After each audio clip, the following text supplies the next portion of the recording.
Well, good morning, everyone, and thank you for joining us. So, we're part of the Multifamily Media Network, which is a group of podcasters, and you can find us on Spotify, on iTunes, and several other platforms.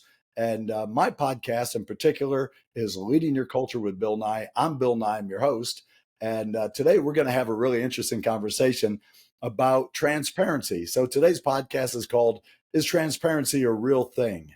And joining me today are two people I've known for a very long time. In fact, I've known both of them since they were just little kids. Even though they were adults, they behaved like little kids. And those are my dear friends, Andrea Hood and Matt Miller. Now, for those who are watching this podcast, the three of us worked together for many, many years. In fact, we worked together at two different companies. And so I've actually known these two folks for a long time. Now, the reason I wanted them to join me for this conversation is because I can honestly say, Andrea and Matt, that during my time as a leader, whether it's in the military or in the private sector, I don't know if I've ever worked with two people who are more open to transparency than the two of you. I could talk to you about anything. I could tell you anything. And I hope you'll agree that whenever we had conversations about performance, um, that I was never disrespectful. I was never out of line in the way I approached it. But you welcomed those conversations. You allowed me to be honest with you. And I've always appreciated that about the two of you. And what's really been fun for me is over the years, I've watched the two of you because Matt, when you and I first started working together, and correct me if I'm wrong, but I believe you were a part-time leasing agent. No, you were full-time, right? But you were a leasing agent. Right. And then we realized you couldn't lease anything, so we made you a groundskeeper. I was No, pretty no, good. yeah, you were awful. No, he was terrific. But you were a leasing agent, and then you became an assistant manager, a property manager, a regional manager, and today you're one step down from the ownership group and running the management company. So you're at the executive level. And Andrea, you know, when you and I first started working together, you were a community manager, and you've worked your way up to where you're now also at the executive level, and you're also one step down, one position away from working directly for ownership. And so you both have gone from, through your careers, you've gone. And the two things I've noticed, one is that you are always open to transparency. I could be honest with you. I could have real conversations, and you didn't pout. You didn't get your feelings hurt. You didn't fight back. You took it, and you learned from it, and you grew. But the second thing I really love and respect about the two of you is that you do the same thing as leaders. That's who you are, and that's how you lead. But here's our challenge, and this is where our conversation is now going to take off. I believe, and you could tell me I'm wrong. I am open to disagreement on my podcast, but I believe that everybody says they want transparency until they don't. And here's what I mean by that. They want to know the company's goals and objectives and vision and so on and so forth because they think that's transparency. But that's kind of surface level, superficial transparency. To me, real transparency is being honest with people about their performance and behavior. And when you have those conversations, all of a sudden people are like, whoa, whoa, whoa, you're threatening my mental health. You're making me uncomfortable. I don't think this is fair. All this stuff, all of a sudden that wasn't a part of the relationship suddenly rises to the surface because they don't really want that transparency. Am I wrong here? So That's a loaded question, I know. it is a Yeah. little question. But first of all, thank you for having me here. And one thing I've learned transparency from you, honestly. And Thank you. I think everything you said about Matt and I, we could say in return to you. We've had some very Right. difficult conversations Yeah. with you where we've had to provide feedback, and you have always handled that with such grace and Oh, thank you. humility, and it's allowed us to, I think, grow in the way that we now have the same conversations with our teams. But I think, transparency at the level that you stated at a company, as far as like the goals, all of that is necessary. And I think that sets Mhm. the foundation to then continue having transparency in those relationships that we set within our teams.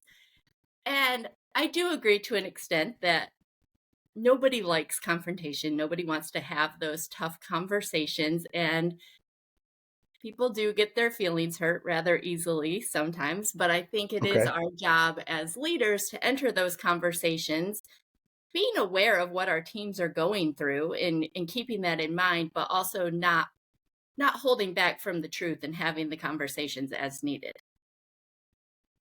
Matt? Yeah, and I would agree with Andrea on a lot of that, and I also want to echo what she said. I did learn a tremendous amount going back to, as you mentioned, when I was a child, when I worked for you. I was really young. So Bill has known me for a long, long time. I learned so much underneath your leadership, so I thank you for that. And a lot of Thank the you. way I operate now stems from that. So, but when I do, it's so funny this is the topic because when you're in this type of role or regional level role, this is your job now. This is probably 80% of your time, Yeah, that's a and good the other point. 20% is doing some of the other work, but 80% of your time is being a leader and taking care of people and having these types of conversations with them. So for me, I think one of the hardest things about the transparent conversation for most people that I've talked or spoken with is that their fear of what's going to come across over the table. So what's going to be the reaction when you go into this transparent conversation, which is always a tough conversation? Mhm. I think we're naturally wired to think the worst is going to come back across the table when we land the plane with what we're talking about. Yeah. And I think that's just how we're wired naturally. But I have found that. So you're asking if I agree or disagree. I do both. I agree and disagree in some different capacities. I think a lot of it has to do with how you deliver the conversation. And I'm talking down to like the 101 things of your tone, your facial expression. I think people can really read into that. And are you really here to help them through it? Or are you here more of like a dictator?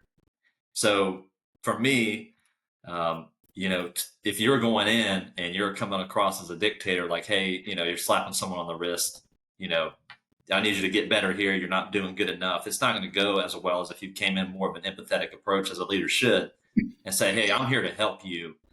Don't like this is not a personal Matt versus Yeah. Bill Yeah. conversation. I'm trying to help you as an employee get to where you want to go. So I think so kind of starting the convo off, I think it's really about the initial delivery of how you come in to that conversation.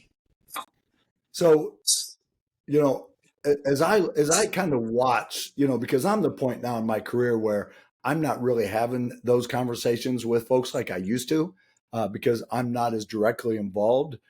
I have people working for me now who are directly involved, and obviously the people that I'm leading at this point are people like the two of you who have risen up to high positions, directors, vice presidents, COOs, and they've learned how to have these conversations, both giving and receiving. And but I hear the stories from them about how challenging, and I'll share a firsthand experience. I was having a conversation with a director a few years back, and it was a very polite, very respectful, very calm conversation. And I simply shared with this person that I'm getting a lot of feedback that when you have conversations with other directors over other departments within the company, those conversations become adversarial. And I don't think that helps anyone. So how can I help you navigate with those relationships and have those conversations so that they're not so adversarial? I could tell that this conversation didn't go well. This person wasn't happy with this conversation, but it needed to be had, right? I was trying to help this person to grow and become a better leader. But I could tell that there was something in this conversation that just didn't sit right. Didn't know what it was. Nothing was shared with me, but I could tell something wasn't right. I get in my car and I'm driving home. I get a phone call from our director of human resources. Mm-hmm. And this person went straight to HR and made all kinds of accusations, claimed that I said things I never said. And in the end, I simply said to the head of human resources, I said, listen, this kind of supports my position. I had a conversation, and what did it become? It became adversarial. And it just supports exactly what I'm trying to get across. We were never able to work through that, and the working relationship ended as a result. And it's unfortunate. And I hear more and more of these stories, and it concerns me that, what has caused this? How did we get to the point to where, people only want to hear, the positive and the praise? And listen, they should hear the positive and the praise, right? But you can't just give them, that and ignore the things that will actually help them grow. So, I've always tried to lead with a real simple philosophy. I care about your feelings, but I won't be held hostage by them. And I know that the two of you have heard me say that many, many times. Yep. And I think that still resonates. So how do you get that across to somebody who just doesn't want it? They don't want to hear it. Well, I think if somebody doesn't want to hear it, maybe you don't have the right person in place. You have to have people on your team that are open to having the feedback.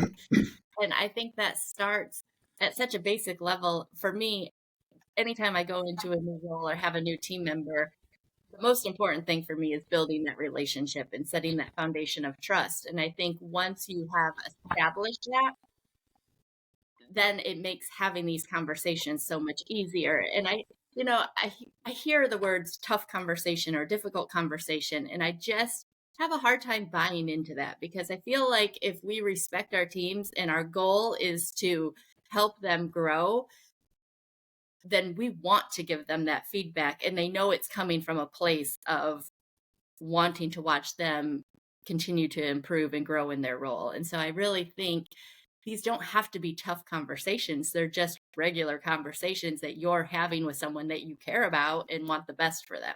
And I feel like one thing people miss is doing it in real time. Like if that's a hold on great to point. something and you wait, a couple of days even or longer and then go back, that's already setting a negative tone to the conversation, because you're bringing up something from the past. Where if you recognize something and then just say it in the moment, of course, maybe right after the moment's passed and you're by yourselves with this person, it makes it so much easier to have that conversation, and it doesn't feel like there was a lot of buildup around it. Yeah, wow. Listen, that's a great point. And I think you're absolutely onto something here. Is that part of the problem people have is that they let too much time pass. And it's like a weed. And the longer a weed grows, the bigger the roots get, the deeper the roots get, and the harder it is to pull the roots out. You pull the weed and you snap the weed off at the surface level, but did you really kill the problem? No. A couple of days later, that stinking thing starts to starts to grow a whole new head, a new plant up above the surface. And so I think that's a great point, that the timing of it, dealing with these things right away. That's I appreciate you saying that, because I think you're absolutely right. Yeah, and I want to. Andrea beat me to it, because that's exactly my answer that I had. Was going to be, we'll touch on the immediate feedback in the moment. A lot of people wait till, say, annual review time, and you're going back 8 months to something that happened half a year ago. I had this happen not long ago. I had an annual. I look at all the annual reviews, and I meet with the leaders as they go start doing the reviews for their team. And there was one that came up, and they wanted to bring something up from like 3 months ago, because they didn't talk about it then. And I said, take it out. That's irrelevant now. You cannot go back 3 months if you didn't have that convo 3 months ago. That's not fair to them to revisit it. You're saying that ship has sailed. It's gone. You cannot bring that. That's not fair to the employee to bring. If you didn't bring it up in the moment when it bothered you or got under your skin, you cannot throw it in their face 3 months later come review time. That's just not fair. That's why the two of you have been able to climb the ladder and get to where you are, is because you get it. I'm telling you, I talk to people who are well beyond you in physical years on this planet, who don't get that they don't get what you're saying. It's a powerful message. All right. Sorry, Matt, go ahead. Well, I'm getting older, Bill. Every time I run, my knees hurt now. So I'm getting older. I'm older than you think now. So he's 25 now. Yeah. No. Well, I mean, when you and I first met, gosh, how old was Kaylee? Maybe one. Yeah, I think I was just 21 when how old is she me. now? Kaylee is now going into high school. So she is, it's pretty wild. So time does fly. But kind of, again, I want to touch on what Andrea said a little bit more too about the trust factor. I think that was a huge key there. Like the most critical factor in having that type of transparent conversation does boil down to the relationship you have with the recipient. So if you don't have a great relationship with that recipient, I do think it makes it more strenuous in that conversation if they don't have that, they haven't built that trust with you, because then it's going to come across as attacking, or who are you to tell me, Mhm. how I'm performing. I think that's a big factor. So, and then, Andrea mentioned this too, because she's way ahead of me all the time, which I love. That's how it always was when we worked together. Andrea always a step ahead, Always, always. always. Yeah. And if But you took her putting, seat, she told you to get up and move. I know, but the day to day conversations have to happen. So if they're, to Andrew's point, if you're having these combos on the day to day with individuals, they take it for what it really is. They don't take it personal. They're like, okay, they're here to help because every time something happens, they're on it quick. Again, you don't want to revisit things that start to get stale. So I couldn't agree more with what Andrea said. And then to kind of touch on the point, Bill, you mentioned earlier, what do you do when it just doesn't sit well with them, no matter what you've done, even if you build a good relationship? To me, my particular role, if it's, I'm usually doing the leaders, those are the reviews I'm doing, or with the Yeah, leaders. If I right. have a leader that is not receptive to that, to the feedback that I'm giving, or say Kathy, who's the president of the company is giving, I get extremely concerned about the lack of self-awareness in someone Yeah, in a leadership role. And yeah. someone in a leadership role with very lack of self-awareness, that concerns me, that they're leading other people and they're not even self-aware of their own I mean, that's really what it boils down shortcomings. to, right? I mean, it Right. really boils down to, for those who are watching, sorry about my voice. I've been battling a terrible head cold for almost a week now. But that's what it really boils down to, is a lack of self-awareness. If the self-awareness isn't there, this person I talked about was completely blind to the fact that uh, these conversations, these relationships were adversarial. And because she was blind to it, she didn't see her response to my conversation, which was meant to help her. Her reaction was to make it adversarial. There was no self-awareness. Yeah, I think you're spot on. So is this is it's easy to generalize, right? I think it is. Oh, everybody who's a Gen Z is blank. Everybody who's a millennial is. And for years I've been saying, baloney. Is there some truth to some of that? Yeah, but I think that we overgeneralize it. I don't think that's a generational thing. I think it's an individual thing. I think it's all about people's own perspectives. Agree or I would disagree? agree. I would agree. And I think, how many times, even when you were coming up, you probably heard that about your generation, from your Oh, dad's sure, generation and your sure. grandfather's generation. This has been a saying for eternity. Yeah, I remember my right. You're grandfather absolutely saying right. my dad's generation was weak and Yeah, babies, and now my dad's generation right. saying that about our generation. Now we're saying that about the next. So I Yeah, think it's always been a thing, but I don't really think it's a thing either. I really yeah. don't. What a bunch of babies. Right, right. Right. Yeah. Yeah, I completely agree. But I want to go back to one thing, just what we were previously talking about, because I know I was the one that said, like, it's all about developing the foundation of your relationship and building that trust. But sometimes you don't get that opportunity. And it just took me back Mhm. to when I first started working with Bill at our last company. And we had a manager, or we had a leasing consultant, assistant manager. I'm not sure. She wanted to grow into a manager role, and she applied for the role. And I had just started, and I identified that she was not ready for this role. And Bill was like, well, you have to give her this feedback. Nobody else has ever given her the feedback. And I was Right, like, I don't really even know this girl right. yet. I But, remember well.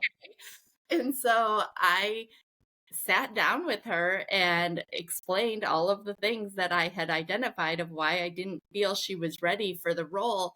But I went the next step with her and said, but I want to help you get there. So I'm Hmm. going to create a development plan for Yep. you. And the key with that was like seeing her through all of the steps of that development plan. And, we can create development plans for our team members, and it doesn't always guarantee at the end of that plan that they're going to be ready to step into that role. But for her, at the end of it, we were able to offer her a promotion into the community manager role. And our relationship since then has been incredible, Sure. because she was able to see that I did provide her that feedback. But beyond just giving her the feedback and telling her why she wasn't ready, we went the next step to help her to reach that next level. And so you're not always going to have time coming into your new roles to build a solid foundation and set up that foundation of trust before you have to give feedback. But as long as you follow the next steps as far as seeing it through, I think that shows people that you truly care. Yeah, I remember that well, and I think you and I were both a little concerned as to how she's going to receive this from somebody that she knew nothing about. I mean, you were really new in the company, and she didn't know you at all. Right. And if you remember correctly, as she accepted this and began to work with you through your plan, we're at a company event, and I'm up at the podium, and I called her out by name and I praised her for seeing this as helping her, as opposed to seeing it as well, you just don't believe in me, don't care. And I praised her for the way she accepted your feedback, your mentorship, and look where you are now. Because if I remember correctly, she was receiving an award for her community. And I thought that was a breakthrough moment, and I thought it was important that publicly, that is recognized, because I wasn't really talking to her in that moment. And I don't know if you picked up on that, but even though I was praising her, I wasn't actually talking to her. I was talking to everybody else in the room, to say to everybody else in the room, pay attention. This is how you learn and grow. This is the classic example. So if you respond like this is most likely your outcome. If you don't, it's probably going to be a very different outcome, like the outcome I had with the person I mentioned, where ultimately the relationship had to come to an end. But yeah, that was a classic moment. And you're right. You went into that with a plan. Matt, I know you're a big Green Bay Packers fan. You love Brett Favre. I think you probably have posters of Brett Favre. Yep, there they are. They say you probably have posters. Yeah, look at that. That's not Brett Favre. Yeah. That's Rodgers. Yeah. Aaron Rodgers. Yeah. I mean, you strike me as the kind of guy that would probably have like Brett Favre's uniform number tattooed on your body somewhere, like on I your bicep might. or I something. might. I You might. might. Yeah, you're a weird If I guy. unbutton But this a little more, you might see that. Yeah. but as a football fan, I think this will resonate with you. Um, I look at having these honest conversations, and Andrew, I love the fact that they're not tough conversations, they're not difficult conversations. There should not be anything tough or difficult about just telling the truth, right? That should be easy. But when you have these honest conversations, and that's what I like to call them, as the leader, you have one job. Just like on a passing play, Brett Favre, Aaron Rodgers, the quarterback of the team, has one job. It wasn't Brett Favre's job to take the snap, look downfield, throw the ball, and then run downfield to catch his own pass, right? His Although I job have was, seen that. I've yeah, seen yeah, that one yeah. time. Well, yeah, he's Superman, greatest Yeah. quarterback to have ever played. Ever lived. Right, no one will ever be greater than Brett Favre. Um, Right. what a clown. But the receiver's job is to catch the ball. As a leader and giving this feedback and having these honest conversations, your job is delivered to the message into the hands of the receiver in a way that they can catch it. If you throw it 10 feet over their head, that's not on them, that's on you. And to me, if you're being vague, if you're being dishonest, if you're being emotional, if you're being loud, insulting, using profanity, and look, I've been meetings with the two of you, and I've witnessed that, not from me, but I've witnessed that from others.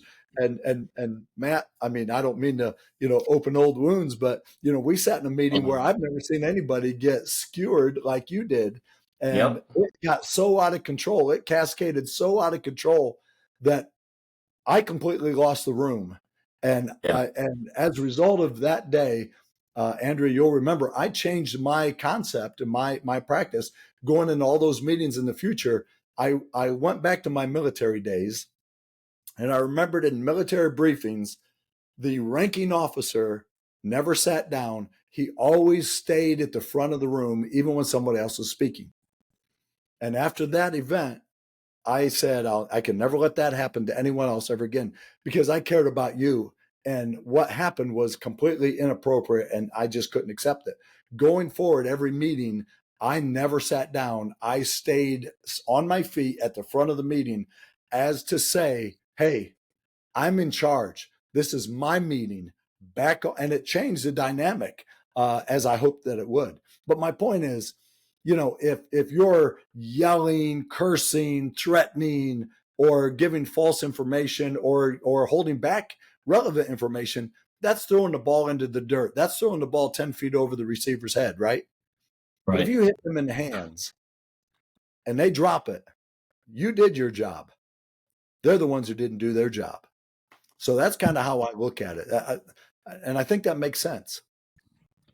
No, it definitely does. I think, one thing too, I want to add to the whole conversation about transparent feedback. And I went on a run this morning because my feet are feeling good. So I went on a run and I was But really your knees thinking, aren't. my knees aren't as good, but we have new You're asphalt in the still a neighborhood, baby, so it's a little Andrea. You're still a softer on the baby. feet. Yeah, exactly. There's But always I was on something the run wrong. this morning. That's all I thought about was this conversation. I was thinking it through, and one thing kind of hit me when I was running, and I was like, in any relationship, whether it's at work or in your personal life, significant other, to me, a lot of transparent feedback is received much better if you've been vulnerable and accountable yourself.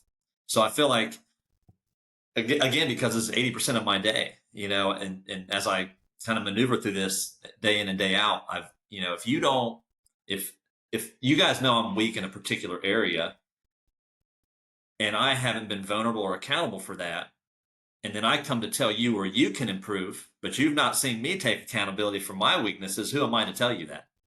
And I Yeah. think that's a big factor too.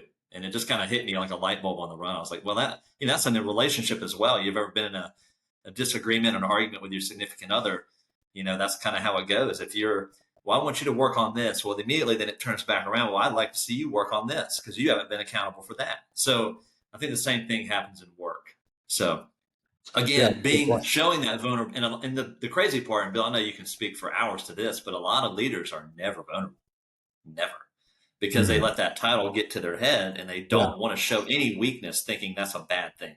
I think showing weakness as a leader is such a huge beneficial thing. But again, going in, if I'm telling you, hey, Bill, I want you to work on X, Y, Z, and then Bill's looking at me like, well, man, I know Matt's been weak in these areas, but he kind of ignores it. Never, I mention it to him and he doesn't think that he's weak in those areas. I don't think you're going to receive it as well because I've not been accountable. So how can I expect you to be accountable? Yeah, man, I've always tried to lead with the belief that and I've said this, and I know the two of you have heard me say this many times, my title and position doesn't make me right. And I can honestly say the two of you have witnessed me make terrible decisions and have or on the verge of making a terrible decision. Sometimes I made the decision and you saw it. You witnessed that, and you were directly impacted by some of those awful, stupid decisions. But then there have been other times when I was on the verge of making a terrible decision, and the two of you or one of you would say, "Can we talk about this?" And we have that conversation, and you make a reasonable argument as to why it's not a good idea, and we go another direction. I think that's a point well made, Matt. That if you want the team to accept your feedback, they have to know that you're vulnerable yourself, that you're not approaching it as I'm the king and I'm going to tell you how it's going to be because I'm never wrong, and how dare you question me. So what were your thoughts this morning, Andrea, as you were on your run with good feet and good knees? That's right.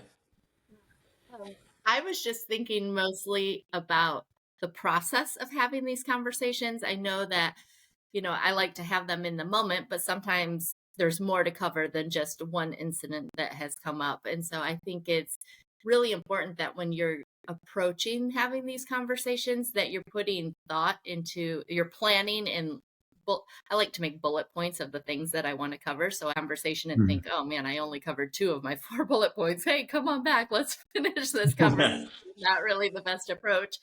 But being prepared to have the conversation and then just really checking your emotions at the door and just sticking to facts. I think anytime you're going into one of these honest conversations, it's natural to let your emotions take over. And I think it's really important to keep them at bay. Yeah. Um, and I Well, think it's like you just read my mind, honestly. it's like we've worked together before. Yeah, right. But I also think it's so important that once you start this conversation, that you just get to the point.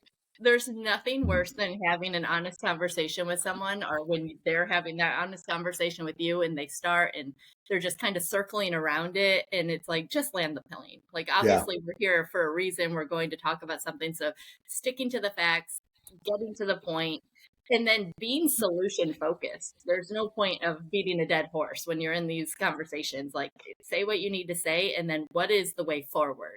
And I think it's Great point. very important as leaders that when we leave that room, there's a plan moving forward. There's going to be like check-ins to know how we're following up and what that plan looks like. But something that I think is so important, and one of the things I respect so much about you, because I can remember a time that you and I had a very difficult conversation and a point in our relationship where I was like, "Whew, this could be a make or break." And I can remember sitting in your office and Uh-huh. talking through it. And we left there, I think, in such a better place than we had ever been, with just Yeah. more respect for each other. Yeah. And we were able to lay it all out there and then leave the room. And that was a thing of the past. Like, Yep. you Yep. can't have these conversations and then continue to harbor those feelings. It Yeah. has to Be be awkward, really uncomfortable around each other. Yeah. Yeah. That's a challenge for people, I think, is that they then think that, well, the next time you see me, that's all you're going to be thinking about. right. And the next time I saw you, it's not anything I was thinking about. It was done. And so you move on. And yeah, I remember that. And it was a great experience for both of us. And it was very beneficial to the relationship. And I think it was beneficial to me and my role, and it was beneficial to you and your role. And, I think that's, to your point, emotions. People are so impulsive, right? I've worked for people who are impulsive. They have no real plan. They have no real strategy. They just, when things happen and their feelings come to the surface, then it's all about how I feel. And if I'm mad, I lash out in anger. If I'm feeling insecure, then I lash out through insecurity or jealousy or whatever the case might be. And they justify it, but there's no justification for it. It's, you're being impulsive and you're being controlled by your feelings. And I think great leaders can have great conversations because they, as you said, they stick to the facts, they have a plan, and it's not based on feelings or emotions. And that's hard to do because, all three of us are parents, right? And so as parents, man, we love our kids and we have strong feelings about what we want our kids, how we want their lives to look. And, I'm well ahead of the two of you. My kids are your age. Your kids are, still in school. Alden is what, sixth grade now, seventh grade, sixth grade. And, Kaylee is, you said she's in high school? Heading to high school. Yeah. That's ridiculous. I did. How old And is Theo, Theo? I remember when Theo was born. How old is Theo? Yeah. Theo's 8. Yeah, see, he's older than my oldest granddaughter. That's hard for me to believe. Yeah. I mean, I remember when he was born, literally. And Yeah, we remember. Do you remember we didn't even have a name picked? yeah. I And kept the saying, hospital kept coming up to us like, we need a name I for do the birth remember. certificate. That's So not surprising either. I just drew a Andrea. name out of a hat and just said, here, take this. This is what we're going to call I couldn't believe that you him. just rejected the name of William. I just really thought you were going to name him William. William Miller. Yeah. Bill Miller. After That's a you. great name, Bill Miller. After Of course. Bill. Bill Yeah. Miller. Well, listen, this has been a really enjoyable conversation for me because, in all honesty, I have so much respect for the two of you. I have respect for who you are as people because you're good people. You live your lives the right way. You treat people right, and you're great leaders. And you've been very successful in your careers because you're balanced, you're smart, you're kind, you're thoughtful, you're intentional. And I think that's one of the really most important ingredients anybody can have is being intentional. So I can honestly say I'm proud of you both. And I'm so thankful that I have you in my life. And my life would not be as rich as it is without both of you. And I mean that sincerely. We could go on and on with wild stories of things that we've done. And, Matt being on a call with an owner when I smacked him right in the face with a basketball. Right here. Yeah, right there. Yep. And Andrea on a call with somebody, and Matt and I walk up behind her. We bought harmonicas at yep, and we just started blowing in harmonicas while she's trying to have a serious phone conversation with someone. We have caused a lot of trouble, but I think we've done a lot of good.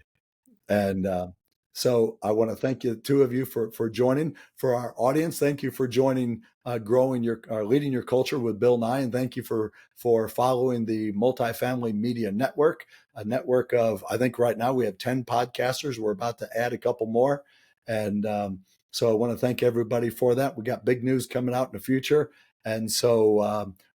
Matt and Andrea, again, thank you so much for your time. I know it's valuable, and I know in your roles that you have 1,000 people pulling at you for time and attention.